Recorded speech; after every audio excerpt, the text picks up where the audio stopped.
আসসালামু আলাইকুম রহমতুল্লাহ। ঈদ প্রবাসীদের আপনাদের যদি দেখাই, এই দরজার মধ্যে দেখেন কেউ নাই। ঈদের দিন উপরে একজন, সেও নাই। আসলে ওই মানুষগুলো কোথায় গেছে? আরেকজনের বেড যদি দেখাই, দেখেন সব খালি। আরেকজন দেখাই, এটাও খালি। এই পাশে কিছু লোক আছে, ঈদের আনন্দ মামা। এই একজন শুয়ে আছে। ঈদ কেমন কাটতেছে প্রবাসীদের? ভাই প্রবাসীদের কোনো ঈদ নেই। এই বেডের মধ্যে সারাদিন যাবত নামাজ এখানে পড়ে আসার পরে একজন ব্যক্তি সারাদিন রুমের বাইরে যায়নি। আর একজন উপরে, যদিও তাকে দেখায়। আমাদের মামু, ঈদ কই কাটলো তোমার? আর ঈদ কই কাটবে? ঘুমাই ঈদ কাটাইছি। ঘুমাই প্রবাসীর ঈদ আর ঘুমাই ছাড়া কাটানোর উপায় আছে আমাকে প্রবাসী বাংলাদেশের মানুষের কথা কিছু বলবা? এরকম কোন মতো কিছু মামা কিছু বলতে পারে নাই। আর একজন ঈদের লোক এখানে। ঈদ আজকে সংযুক্ত আরব আমিরাতে ঈদ গেল।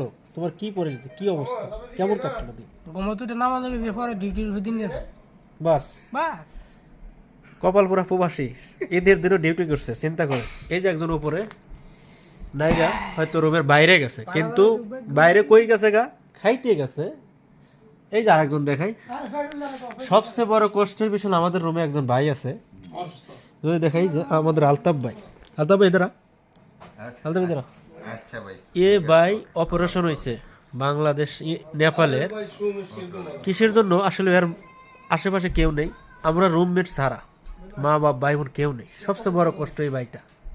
আলতাফ আবি কেসা? अभी दर्द कर कम है? दर्द करता है कभी कभी। अभी 2-3 দিন হয়েছে সে অপারেশন হয়েছে পেটের, অ্যাপেন্ডিসাইড হয়েছিল, এই তার অপারেশন হয়েছে।